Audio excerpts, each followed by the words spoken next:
안녕하세요. 딸 하나, 아들 하나 잘 키워 황혼을 바라보는 50대 후반 아줌마입니다. 어느덧 자식들이 성인이 되었고 새로운 가정을 이룰 나이가 다 되었네요. 사실 아이들이 어른이 되어 본인 목 톡톡히 하고 있다는 게 실감이 나지 않아요. 저만 그런 건지 다 컸다고 하기에는 아직도 미숙한 모습이 보이는 것도 같고 갓난 아기일 때의 모습도 교복을 입고 등하교하던 모습도 눈앞에 펼쳐질 듯 생생해서 그저 세월의 무상함만 느껴집니다. 이번에 아들이 저와 남편을 조용히 부르더니 소개해주고 싶은 사람이 있다며 결혼 생각을 밝히더라고요. 솔직히 저와 남편은 아들이 먼저 결혼하게 될지 상상도 못했어요. 딸이야 고등학생 때부터 끊임없이 연애를 하는 듯 했지만 그에 비해 아들은 비교적 조용하고 별 소식이 없었거든요.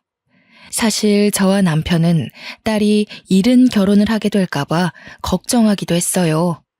다행인지 불행인지 딸은 지금까지도 연애를 한번 쉬어본 적이 없어 보이는데 결혼 생각은 아예 없다고 하네요. 본인은 연애를 즐기고만 싶은 거지 결혼은 생각조차 안 해봤다고 안 할 거랍니다. 아무튼 그렇게 조용해서 연인이 있는지조차 몰랐던 아들이 이번에 새 식구가 될 예비 며느리를 소개해준다고 하니 신기하기도 하고 시간이 벌써 그렇게 됐구나 싶었습니다. 아이의 세월을 생각하니 제 세월도 생각이 나고 저의 시부모님 또한 불현듯 떠오르더군요. 저 또한 누군가에게 새 식구였던 때가 있었으니까요. 제 시부모님은 참 좋은 분들이십니다. 자신 있게 말할 수 있어요. 입에 발린 말이 아니라 제가 그분들께 받은 은혜를 다 말하지도 못할 만큼 사람 대 사람으로 따져도 정말 좋으신 분들이에요.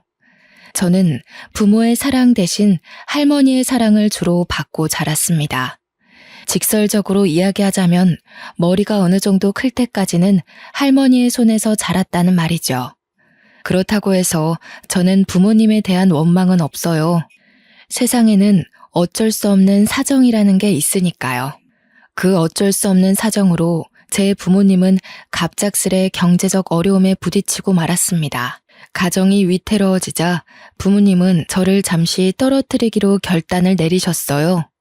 다른 방법이 없어 할머니께 저를 잠시 맡겼다고 하더라고요. 할머니는 흔쾌히 저를 맡아 키우셨고 생각보다 그 기간이 길어져 전 자연스레 할머니 밑에서 자라게 되었죠. 사연이랄 게 생각보다 간단하죠.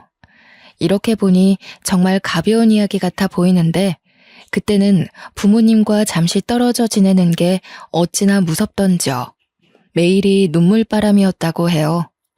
어린 것이 수도꼭지를 튼 것 마냥 눈물을 줄줄 흘리니 탈수가 올까 걱정하셨다고 하네요.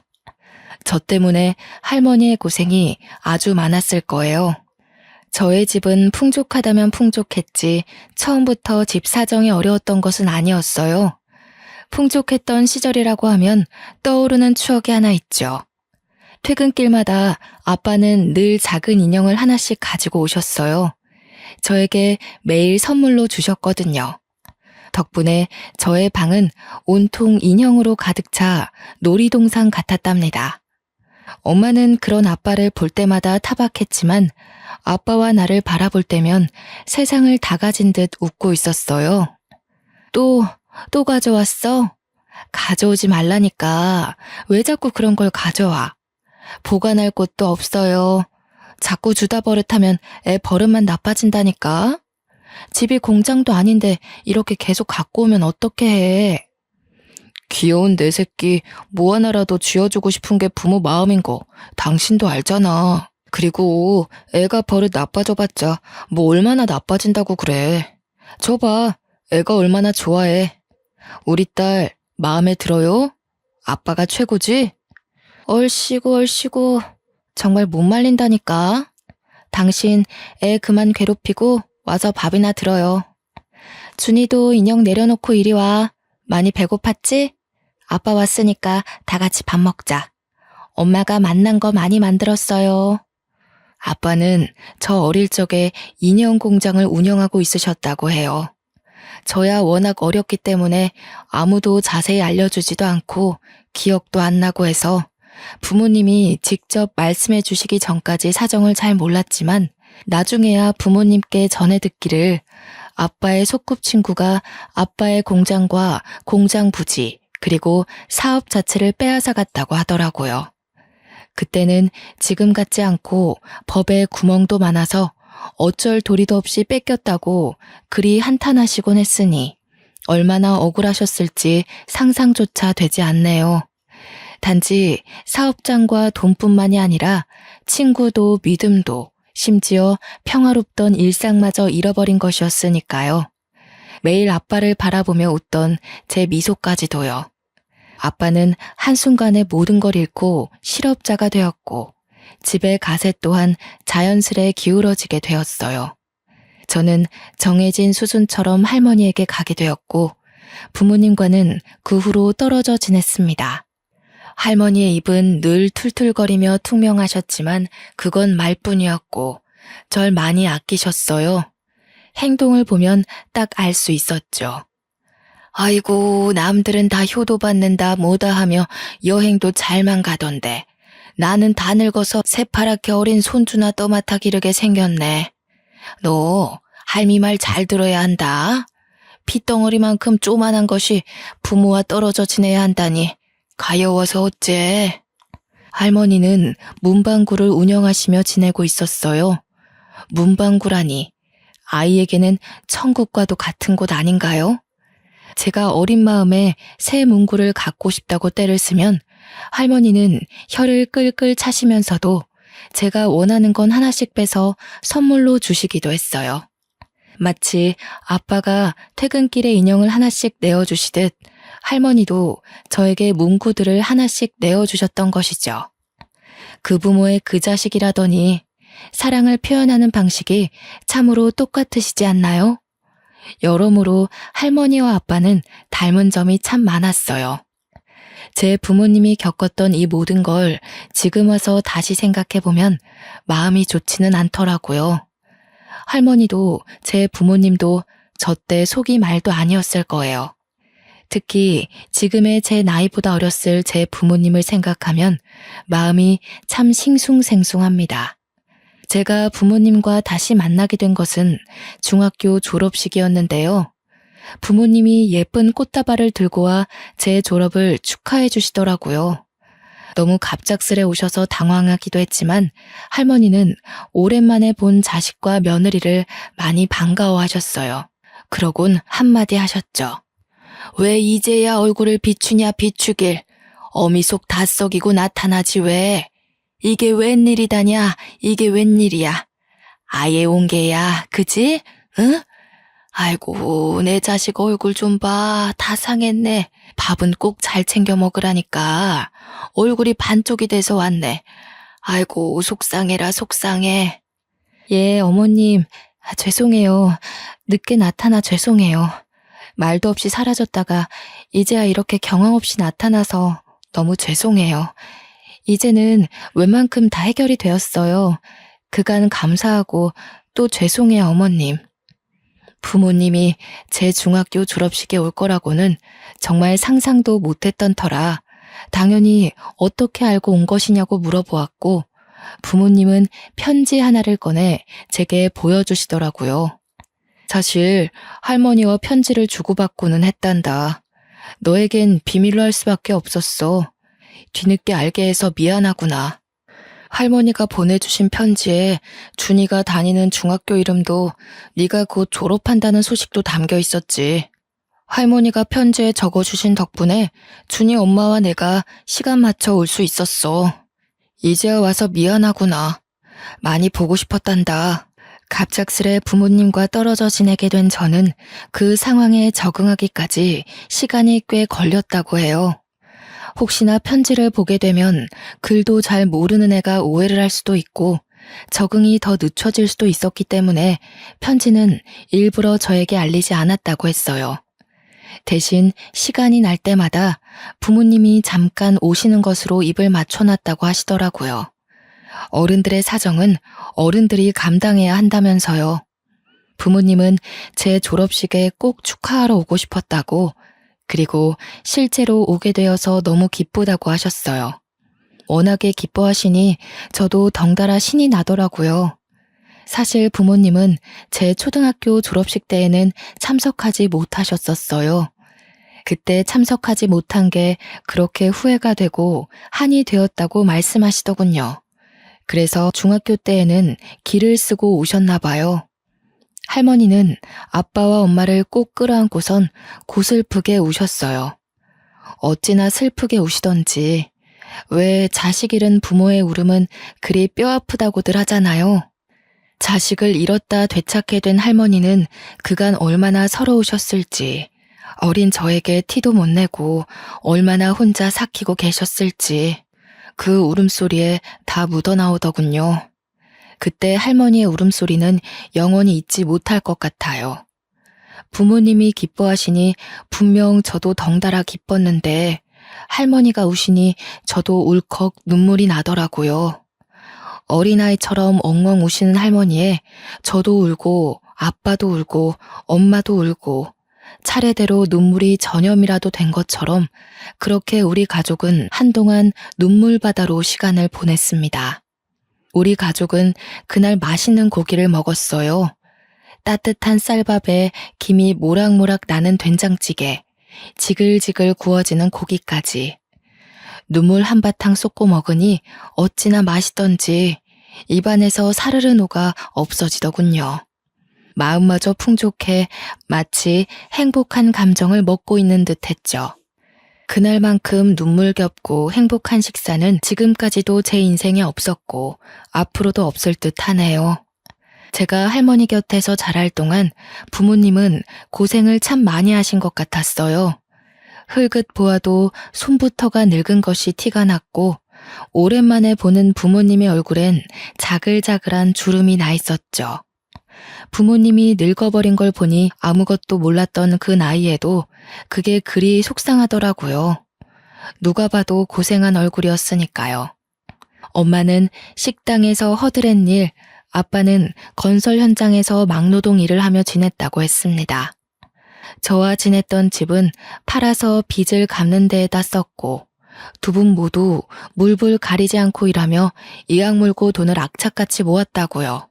그렇게 모은 돈으로 전만큼 크진 않지만 최근 번듯한 집을 구했고 집 근처 조그만 식당까지 차릴 수 있었다고 말씀하셨어요. 이렇게 되기까지 자그마치 10년이란 세월이 흘렀다면서 안 해본 일이 없다며 빙그레 웃으셨어요. 아빠는 식당이 생각보다 잘 돼서 돈을 꽤 벌고 있다고 자랑하시더니 이제라도 같이 사는 게 어떻겠냐며 할머니와 저에게 조심스레 물어보았어요. 정말로 거짓없이 기뻤지만 어색하지 않았다면 그것 또한 거짓이었겠죠. 떨어져 지내면서 부모님은 간간히 찾아오시긴 했으나 언젠가부터 바쁘고 힘드셨는지 아예 얼굴조차 못 뵌 날들이 더 많았거든요. 할머니는 갑작스러운 만남과 갑작스러운 제안에 조금 당황하신 듯 머뭇거리더니 곧 말씀하셨습니다.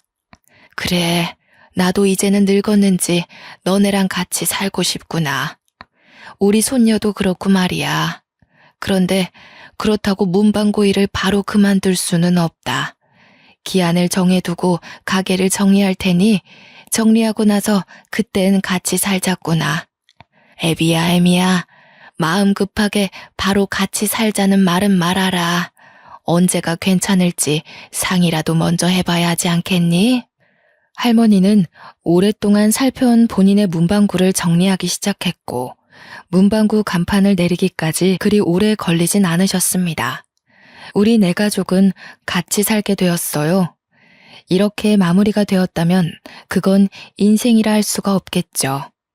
나쁜 일이 있으면 좋은 일이 있고 좋은 일이 있으면 나쁜 일도 있는 게 인생이잖아요. 우리 가족 역시 그랬습니다.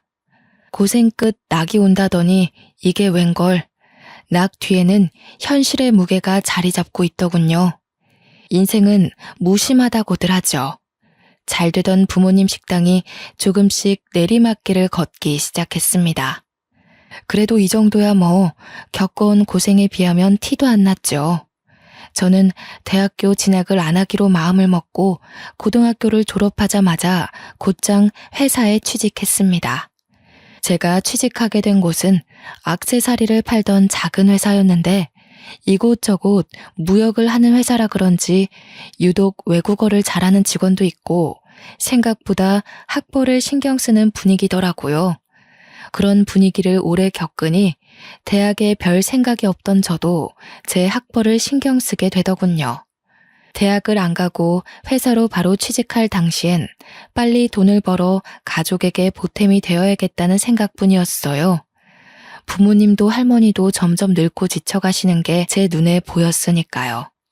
부모님의 식당은 그나마 사정이 나아져 단골로 수입 유지는 되었으나 그뿐이었답니다. 전 그저 부모님의 한숨을 덜어주고 싶었어요. 사무실에서 일하는 사무직이라 더 그랬던 것일까요? 저는 결국 대학교에 가기로 마음먹었고 바로 행동으로 옮겼죠. 어느 정도 돈도 모았겠다. 대학교에 가려면 지금이 최적기일 거라는 생각도 들었어요. 지금 아니면 언제 또 기회가 있을까? 그리 생각하며 마음을 단단히 다잡았어요. 저는 낮에는 일을, 밤에는 밤새워 공부하며 시험을 준비했고 예상보다 좋은 성적을 받아 대학교에 합격해 대학생으로 새 출발을 시작했습니다. 대학교에 들어가니 건너 들었던 것보다 돈 나갈 일이 더 많더라고요. 이러다 대학 졸업 전에 모아둔 돈 다 털리겠다 싶었어요. 제가 절약할 수 있는 유일한 돈은 등록금이었고 저는 열심히 공부해서 장학금을 악착같이 사수하려 노력하기 시작했습니다. 그랬더니 언젠가부터 동기들은 저를 독하다며 장학금 귀신이라 부르고 있더라고요. 때로 이번 장학금은 본인 것이라며 저에게 선전포고를 하는 동기도 종종 있었지만 전 그때마다 눈에 불을 켜고 공부를 해 매번 장학금을 지켜냈죠. 그러다 딱 한 번 제가 장학금을 놓치고 말았습니다. 제가 다니던 과는 영문학과였는데 아무래도 외국어다 보니까 실질적으로 쓰이는 영어와 제가 책으로 공부한 영어가 미묘하게 다른 부분이 있을 수밖에 없더라고요. 아무리 공부해도 놓칠 수밖에 없는 부분이 있었던 것이죠. 저는 아주 미세한 점수 차이로 장학금을 놓치게 되었습니다. 가르쳐주지도 않은 걸 시험 문제로 냈으니 어찌나 억울하던지요. 이게 부패의 현장인가 싶었답니다. 제 자리를 차지해 장학금을 받게 된 사람은 어떤 복학생 남자였는데요. 방학에 어학연수까지 다녀올 정도로 부잣집이라고 소문이 자자한 사람이었어요. 지금이야 어학연수가 꽤나 흔해졌지만 그때 그 시절의 어학연수는 좀 남다르게 느껴졌죠. 그러니 제 마음이 얼마나 억울했는지 여러분들도 공감하실 거라 생각이 되네요. 별 생각 없다가도 돈을 생각하니 너무나도 억울했어요. 여유가 있었더라면 또 모르겠지만요. 모아둔 돈도 거의 다 써가서 정말 돈이 없었거든요. 그 상황에 장학금까지 못 받았다니, 심지어 아주 미세한 점수 차이 때문이라니. 그런데 어쩌겠어요. 억울한 만큼 전 더 열심히 공부할 수밖에 없었죠. 그것 말고 제가 할 수 있는 게 또 뭐가 있었을까요? 학생의 신분으로 공부를 더 열심히 하는 것이 최선이라 생각해 매일 출석 도장을 찍듯 도서관에 매일 출석하는 것뿐이었죠. 그런데 그 복학생도 어느 순간 도서관에 매일 오는 것이 아니겠어요? 장학금 한 번 받고 나니 학구열이 불타올랐나 보다 하고서 눈에 쌍심지 켜고 경쟁하듯 공부했습니다. 저나 그 복학생이나 매일 도서관에 있으니 매일 얼굴을 보게 되었습니다. 뭐 얼굴 생김새가 그리 나쁘진 않더라고요. 처음엔 장학금 못 받은 게 억울해서 째려보다가 매일 공부하러 오는 걸 보니 경쟁심이 느껴져서 째려보던 어느 날 제가 째려보는 걸 느꼈는지 그 남자와 눈이 마주쳤습니다. 민망하기도 하고 내가 널 나의 경쟁자로 의식하고 있었다는 걸 알려주기 싫어 우연인 척 바로 시선을 피했지만 별 효과는 없더라고요. 어찌나 빤히 쳐다보던지 굉장히 부담스러웠어요. 근데 또 습관처럼 그를 째려보고 있던 저를 발견했죠. 전 그와 눈이 계속 마주쳤고 어느샌가 그의 눈을 자세히 관찰하기 시작했어요. 저는 그 사실이 점점 묘하게 느껴졌답니다. 시선을 마주칠 때마다 텔레파시를 보내는 것처럼 길게 마주치는 것은 물론 그의 눈동자가 미묘하게 갈색인 것을 알게 되었는데요. 오묘하게 회색빛이 감도는 따뜻한 갈색, 얼핏 보면 흑갈색인 듯 진했어요. 묘한 떨림을 동반한 채 그렇게 눈맞춤을 계속 이어갔습니다.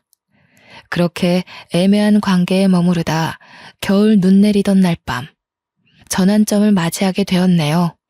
저는 그날도 어김없이 도서관에 가 공부에 정진했죠. 그러다 시간이 늦어 공부를 마무리하고 짐을 챙겨 집으로 향하던 중이었답니다. 등 뒤에서 어떤 남자가 저를 불러 세우더군요. 네, 맞아요. 바로 그 복학생이었어요. 눈이야 자주 마주쳤었는데요. 그 사람의 목소리를 그때에서야 처음 들었어요. 저는 뒤돌아 왜 부르셨냐고 물어보았죠. 오늘 날씨가 많이 춥더라고요. 밤이 늦어 유독 쌀쌀하고요. 괜찮으시다면 이거 받아주시겠어요? 바로 마시지는 마시고 집에 도착할 때까지 손에 쥐고 가세요. 손 시렵지 않게. 손난로처럼 쥐고 있으면 꽤 따뜻하거든요. 그 복학생이 어색하게 얼굴을 붉히며 건네준 따뜻한 캔커피에 저도 모르게 꾸벅 감사 인사를 하며 받았어요. 남자는 머리를 긁적이며 환하게 웃더니 반대편으로 뒤돌아 뛰어가더라고요. 그 뒷모습을 물끄러미 바라보며 캔커피를 만지작거렸는데 그 남자의 말처럼 정말 따뜻하더군요. 캔커피엔 조그만 쪽지도 붙어져 있었어요. 처음 받아보는 이성의 호감 표시는 아니었으나 이렇게 마음이 와닿은 적은 처음이었네요. 당신과 매일 눈이 마주치는 것 같습니다. 부디 제 착각이 아니었으면 좋겠습니다. 당신의 지혜로운 눈동자를 볼 때면 마음이 설렙니다. 당신과 눈이 마주칠 때마다 눈 내리는 겨울밤이 꽃이 핀 봄바람처럼 따스하게 느껴집니다. 좋은 인연이 되어 서로에 대해 알아가고 싶습니다. 덕분에 저는 추운 겨울날 따뜻하게 집에 도착했죠. 그날 밤 이부자리에 누워 잠을 청하려는데 절로 시선이 책상 위 캔커피로 향하면서 당연한 것처럼 자연스레 그 남자 생각이 나더라고요. 머쓱하게 얼굴을 붉히며 머리를 긁는 모습과 미세하게 떨리던 목소리가 생각났어요. 또 그 남자가 준 캔커피의 온기가 아직도 손에 남아있는 듯 했고 그 온기가 온몸으로 퍼져나가는 듯 했어요. 조금 낯간지러운 기분이 들었답니다. 그 길로 다음날 저는 그에게 캔커피 하나를 건네는 것으로 그의 쪽지에 화답해 주었어요. 눈 마주치며 생겼던 묘한 끌림에 만나봐도 나쁘지 않겠다는 마음이 가슴 한켠에 생기기 시작했죠. 한두 달 그이와 연락을 이어가다 그이가 먼저 마음을 고백했고 마침내 서로에게 좋은 인연이 되는 것으로 인연을 맺었어요. 연인이 되어서도 우리는 도서관에서 가장 많은 시간을 보냈어요. 그이는 꽤 좋은 연인이자 선생님이었고 저에게 학업적으로 많은 도움을 주었답니다. 교수님의 말씀과 책에만 의지해 공부하던 저는 그이가 알려주는 뉘앙스의 차이를 듣고 영어란 학문을 좀 더 섬세하게 파고들게 되더군요. 그때에서야 왜 저번에 제가 장학금을 놓칠 수밖에 없었는지 알게 되었어요. 그렇다고 억울하지 않다는 건 아니었지만요. 아무튼 연애가 진전할수록 조금은 지루하던 공부 또한 색다르게 느껴졌답니다. 그이에게 여러 도움을 받으며 열정적으로 공부를 하다 보니 장학금은 자연스럽게 저에게로 돌아왔어요. 어찌나 기쁘던지. 그렇게 연애와 공부를 병행하다 보니 시간은 빠르게 흐르더라고요.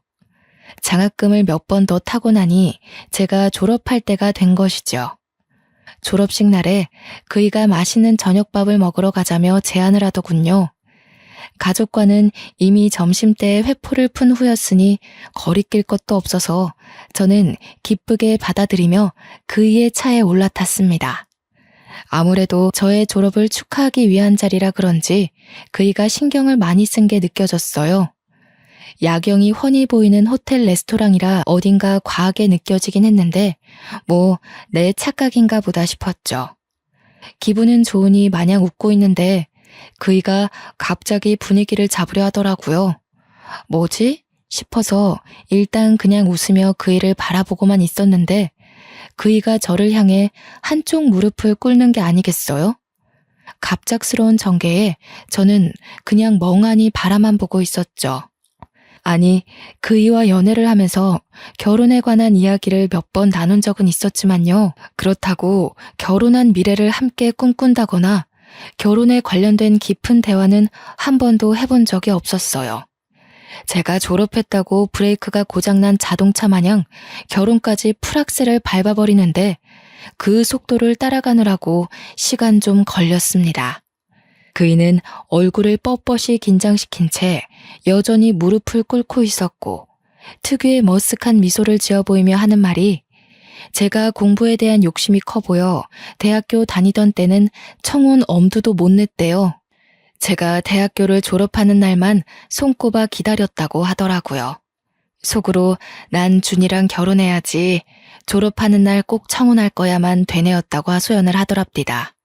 저야 평생 나만 사랑하겠다며 제발 받아달라고 사정사정을 하는데 은근 좋기도 하고 청혼을 수락했죠. 그렇게 대학교 졸업과 동시에 결혼을 준비하기로 했습니다. 너무 서두르진 않았고요. 시간이 앞으로 많으니 일단 양가 어른들을 찾아뵙는 것부터 시작하자고 했어요. 제 부모님은 그때까지도 식당 일로 바빠 상대적으로 여유로운 예비 시부모님을 먼저 찾아뵙게 되었죠. 떨리는 마음을 간신히 진정시키며 만난 과일 꾸러미를 들고 예비 시부모님 댁에 찾아갔는데 그 시대 일반적인 시부모들과는 달리 정말 다정하셨어요. 솔직히 저는 어느 정도는 각오하고 갔었거든요. 왜 모든 게 완벽할 수는 없으니까요. 예, 긴장하지 말고 편하게 있으렴. 응? 편하게. 내 평생 소원이 딸 하나 갖는 거였는데 말이야. 아들이 며느리를 데리고 오면 내 딸과도 같다고 생각하기로 했지. 아직 식도 올리지 않았지만 그래도 이렇게 널 만났으니 지금부터 널 내 딸이라 생각하고 싶단다. 그래, 그렇다 해도 애 엄마 말에 너무 부담 갖지는 말고 그저 내 가족이다 생각하고 편하게 앉아 있어라. 배고프지는 않으니? 과일이라도 좀 먹지 않으련? 과일도 여러 개 먹으라고 깎아주시고 밥도 어찌나 정성 가득 차리셨는지 식탁이 틈없이 빽빽해 상다리가 부러지는 줄 알았답니다. 저 어머님 아버님 음식이 너무 맛있어서 밥이 술술 넘어가더라고요. 너무 맛있게 감사히 잘 먹었어요. 혹시 고무장갑이 어디 있는지만 알려주시면 설거지와 뒷정리는 제가 할게요. 오랜만에 솜씨 좀 부렸지 뭐니? 아이고, 설거지는 뭔 설거지. 요새 어떤 딸이 이렇게 설거지를 하려 하겠니? 내가 괜히 딸처럼 생각하겠다고 한 게 아니다. 딸내미는 편하게 소파에서 TV나 보면 됩니다. 그래, 처음 인사 와서 설거지부터 시작하면 그게 무슨 가족이겠니? 내가 테레비 틀어줄 테니까 이리 와서 테레비 보렴. 점수를 좀 따볼까 싶어 무어라도 하려 하면 극구 만류하며 텔레비전을 틀어주시는데 어찌나 다정하시던지요. 예비 시부모님을 만나 뵙고 나서 그이와 결혼하기로 하길 정말 잘했다고 다시 한번 생각했어요. 그런데 좋은 일이 있으면 나쁜 일도 있다고 하죠. 이번엔 예비 신랑이 제 가족에게 인사 오기로 한 바로 전날이었어요. 할머니가 원래도 산책을 자주 나가시기는 했지만 주로 점심 먹고 난 후에야 느긋하게 나가 오후 4, 5시쯤 되면 집으로 돌아오시곤 했거든요. 그날따라 할머니가 이른 아침부터 분주히 무언가 준비하더니 어디론가 나가려 하길래 제가 붙잡고 물어봤죠. 할머니, 이른 아침부터 뭐 그리 분주해? 어디 나가려고? 뭐, 어디 약속 있어요? 아, 내일 우리 손주 사위 될 사람 볼 건데 신경 좀 써야 하지 않겠니?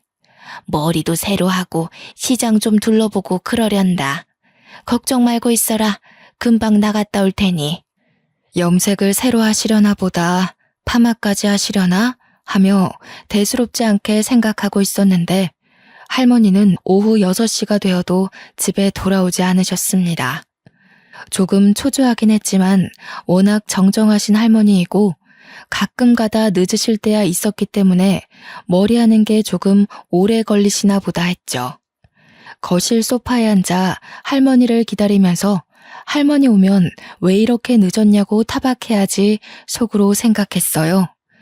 별거 아닐 거라고 금방 집에 들어오실 거라는 저의 생각을 비웃기라도 하듯 할머니는 그날 늦게까지, 심지어 밤 10시가 지날 때까지도 집에 들어오지 않으셨습니다. 연락도 안 받으시고 집에도 안 오시고 하니 정말 별별 생각이 다 들더군요. 어디서 사고가 난 것은 아닌지, 혹여나 범죄에 휘말리신 건 아닌지 안 좋은 상상은 끝도 없이 커져만 갔어요. 밤늦게 식당 마감하는 부모님께 할머니가 아직도 안 들어오셨다고 연락을 한 뒤 일단 파출소에 가 실종 신고를 하려고 했죠. 그런데 실종이 된 지 하루가 지나야 실종 신고를 할 수 있다는 거 아니겠어요? 일단 기다려보라는 답변만 듣다 나왔습니다. 근데 기다려보라고 했다고 그저 가만히 기다리고 있을 수는 없잖아요. 지푸라기라도 잡는 심정으로 길거리를 걸으며 만나는 모든 이들에게 혹시 우리 할머니 못 보셨냐며 사진까지 꺼내어가며 물어보았어요. 별 소득은 없었습니다. 사실상 제가 할 수 있는 게 아무것도 없었던 것이죠. 조금이라도 더 빨리 찾으러 나가볼 걸, 부모님께 조금 더 일찍 말해볼 걸, 혼자 자책하면서 많이 불안해하며 떨고 있을 때 예비 신랑에게서 전화가 왔어요. 내일 찾아뵈러 가는데 너무 긴장된다는 예비 신랑의 말을 뚝 자르고 할머니가 사라졌다고 지금의 상황을 설명했어요. 목소리는 바들바들 떨리고 말은 두서없이 막 나오더라고요. 예비 신랑은 너무 걱정하지 말라며 아무 일 없을 거라며 곧 돌아오실지도 모르니 일단은 집에서 기다려보자고 다독여 주었습니다. 그렇게 저와 부모님, 예비 신랑까지 모두가 거실에 앉아 밤새 현관문이 열리기를 기도했어요. 하늘도 참 무심하시지. 눈이 새빨개진 보람조차 없게 현관문은 끝끝내 열리지 않았습니다. 원래라면 예비 신랑이 인사 오기로 했던 날 설렜어야 할 아침이 싸늘하게 밝아왔어요. 24시간이 지나 파출소에 실종 신고를 하러 다시 찾아가는 도중 동네 병원에서 전화가 왔더라고요. 할머니가 병원에 입원해 계신다는 거예요.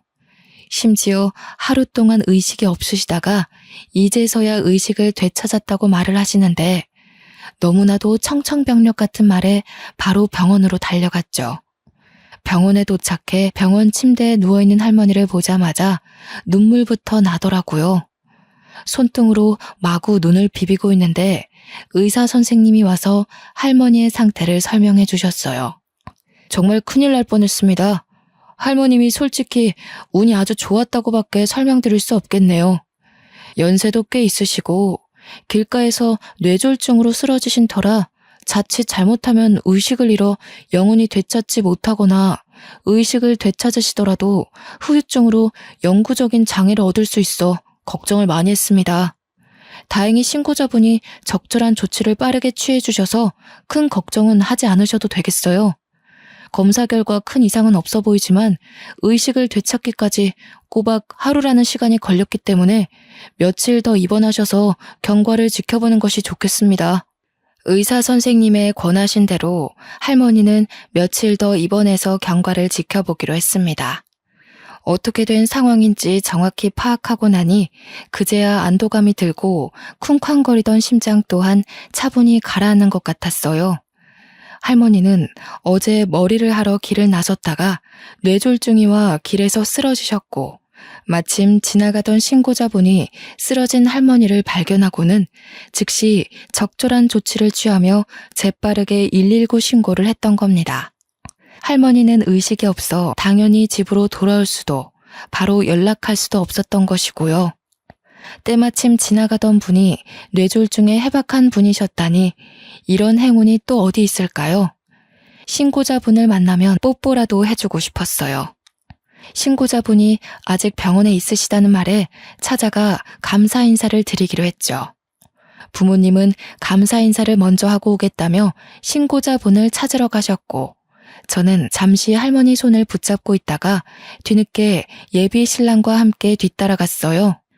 복도를 지나 방향을 꺾었더니 부모님이 신고자분에게 감사 인사를 하고 있더라고요.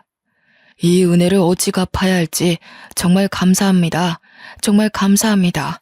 덕분에 제 어머니가 별탈 없이 살아계십니다. 정말 어떠한 말로도 이 감사함을 표현할 수가 없습니다. 신뢰가 안 된다면 꼭 차례를 해 이 감사함을 표현하고 싶습니다. 아유, 그런 말씀 마세요. 제가 할 수 있는 걸 한 것뿐인데요. 할머님이 의식이 없어 걱정을 많이 했는데 하루 만에 깨어나셔서 너무 다행이에요. 조금 더 지켜봐야겠지만 정정하시다니 제가 다 기쁩니다. 사례라니요. 정말 괜찮습니다. 할머님이 앞으로도 정정하시다면 그걸로 만족할 것 같네요. 거리가 가까워지며 부모님께 가려져 있던 신고자분의 모습이 점차 드러나자 예비 신랑과 저는 순간 고개를 갸웃할 수밖에 없었습니다. 분명 어디선가 본 것 같은데 하며 긴가민가 하고 가까이 다가가는데 예비 신랑이 깜짝 놀라 소리를 치더랍니다. 아니, 이게 무슨 일이야? 엄마가 왜 여기 있어? 네, 그렇습니다. 지금도 믿기지 않네요. 기막힌 우연이라는 게 실존하기는 실존하더라고요. 알고 보니 그 신고자분이 바로 제 예비 시어머님이셨던 거지요. 생각지도 못한 우연에 우리 가족은 잠시간 할 말을 잃었습니다. 예비 시어머님도 두 눈을 휘둥그레 뜨셨죠. 어머나, 이런 우연이 어떻게 다 있니? 세상에 준이야, 어제 그분이 준이의 할머님이셨구나. 내가 발견 못했다면 정말 큰일 날 뻔했다. 큰일 날 뻔했어. 왠지 어제 유난히 그 길을 지나가고 싶더라고요. 저 준이 어머님과 아버님이신 거죠? 저 준이 시엄마 될 사람이에요. 어떻게 이렇게 만나게 되었네요. 정말 반가워요.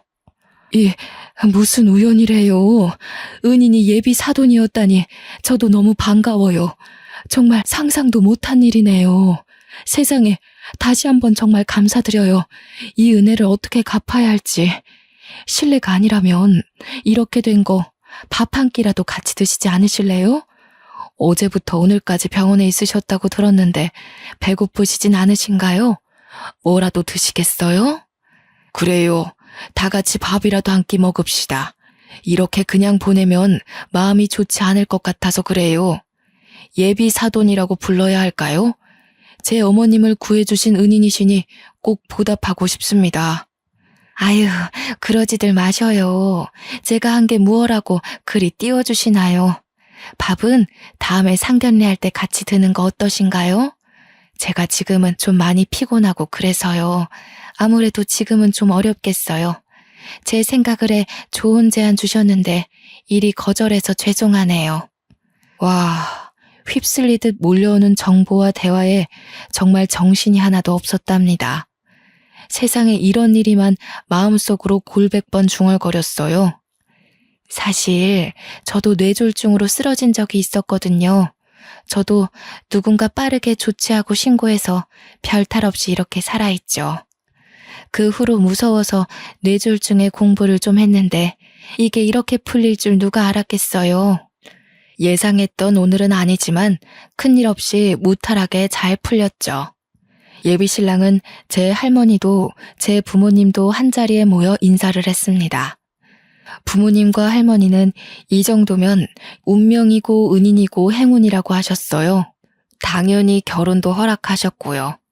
저희의 결혼은 말에 날개 달린 듯 일사천리로 진행되었답니다. 너무도 수월하게 행복한 결혼식을 치르고 화목한 가정을 이뤘죠. 아이도 둘 낳아 잘 길렀고요. 딱히 달라진 것도 없이 눈 떠보니 어느새 지금이네요. 할머니는 두 번째 증손주까지 보시고 편안히 눈을 감으셨어요. 그에 비해 몇 년 전 시어머님은 간경화 증상이 심해져 크게 앓으셨어요. 의사 선생님이 말씀하시길 간이식 수술 말고 다른 치료는 사실상 무의미해 보인다고 하시더라고요. 드라마 같은 데에서 보면 자식이나 형제들 중 한 명은 간이식이 가능하고 그렇던데 이건 무슨 하늘의 장난인지 피가 이어진 가족들 중 간이식이 가능한 사람이 아무도 없더래요. 자식인 제 남편조차 해당이 없다고 하니 솔직한 심정으로는 가망이 없나 싶었어요. 그렇다고 이대로 시어머님을 보낼 수는 없었네요. 무엇라도 해봐야지 보낼 때 보내더라도 후회하지 않을 것 같아 저는 가족들의 반대를 무릅쓰고 간기증 공여자 검사를 받아봤어요.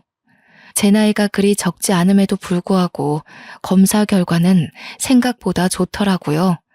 그리고 시어머님께 간이식이 가능하다는 결과 또한 나왔죠. 시어머님께 받은 은혜를 내 평생 갚을 수 있을까 싶었는데 기회는 말도 없이 이런 형태로 찾아오더군요. 시어머님은 저를 볼 때마다 며느리가 아닌 새로운 딸이라 노래를 부르시곤 했는데요. 그렇게나 딸이라고 노래를 부르시더니 이런 식으로 효과가 나타나나 싶었어요. 무섭지 않았냐고 하면 거짓이겠죠. 엄청나게 무서웠답니다.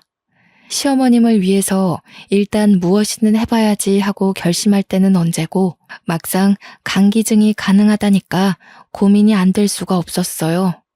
간이식을 하겠다는 굳은 의지를 밝히고 나서도 매번 망설이게 되었고 또 매번 고민되었으니까요.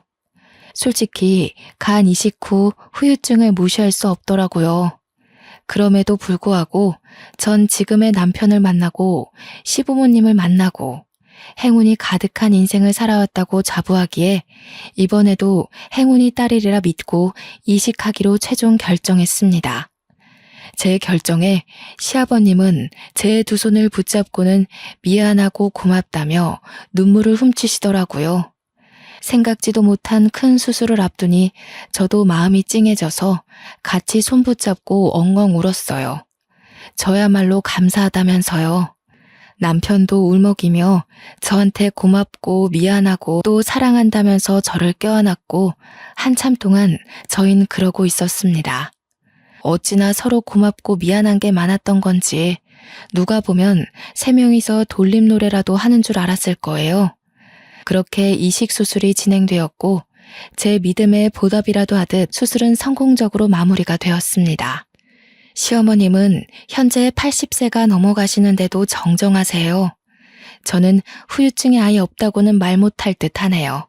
확실히 체력적으로 약해진 게 느껴져서요. 수술 후 복대를 차고 다녀야 했던 것도 생각보다 번거로웠고요. 그렇지만 이식 수술을 결정하고 각오했던 것보다는 후유증이 심하진 않아 다행이라 생각이 듭니다. 확실히 얻은 만큼 잃은 것도 있었네요. 이렇게 또 한 번의 위기를 넘겼답니다. 글로 다 적어보고 나니 나름 굴곡진 삶을 살아온 것 같기도 하네요. 살다 보니 저는 어느새 중년이 되어버렸고요. 시아버님은 여전히 저에게 맛난 과일을 깎아주시고 시어머님은 본인보다 제 건강 걱정을 더 많이 하시며 음식을 자꾸 입에다 넣어주십니다. 사실 제가 공여자 검사를 받을 때 가장 반대하셨던 분이 시어머님이셨거든요. 전 아무쪼록 좋은 결과가 나와서 기쁘고 다행이라 생각해요. 시어머님이 그대로 돌아가셨다면 너무 슬펐을 것 같거든요. 참, 제 부모님도 여전히 정정하게 잘 살아 계신답니다. 식당은 예전에 정리했고 요새는 여유로운 노년의 삶을 제대로 즐기고 계세요. 여기 데려가 달라, 저기 데려가 달라 모시며 여행 가기 참 힘들 정도예요. 요즘 저의 소원은 제 부모님도 시부모님도 오래오래 제 곁에 머물러 주셨으면 좋겠다는 거랍니다. 소원 한 가지 더 말해보자면 저도 시아버님처럼 그리고 시어머님처럼 새 가족이 될 예비 며느리에게 엄마처럼 다정한 가족이 되어주고 싶어요. 시부모님이 저에게 그리하셨듯 저도 예비 며느리에게 너는 내 딸이라고 하려고 해요. 저는 이미 딸 하나가 있으니 둘째 딸로요. 과일도 깎아주고 맛있는 밥도 해주고 그럴 예정이에요. 진정한 가족이 되기까지는 분명 시간이 좀 걸리겠지만요. 아직 얼굴도 보지 못한 예비 며느리한테는 이런 제 마음이 조금 부담스러울까요? 제 아들이 결혼을 마음먹었다니 그게 그리도 신기해서 마음이 주체가 잘 안 되네요. 빠르게 흘러간 세월에 문득 외로워지고 먼저 가신 할머니가 떠오르지만 앞으로 만날 새 가족을 생각하니 그리움 위에 설렘이 내려앉은 듯합니다. 할머니는 시간이 흘러 나중에야 다시 만날 수 있겠죠. 저는 앞으로 만날 새로운 가족에게 제가 배운 모든 사랑을 베풀 예정이랍니다. 지금까지 제 긴 사연 들어주셔서 감사해요. 우리 모두 건강하게 행복하게 오래오래 살자고요. 여러분의 앞날에 행운이 가득하기를 소망합니다.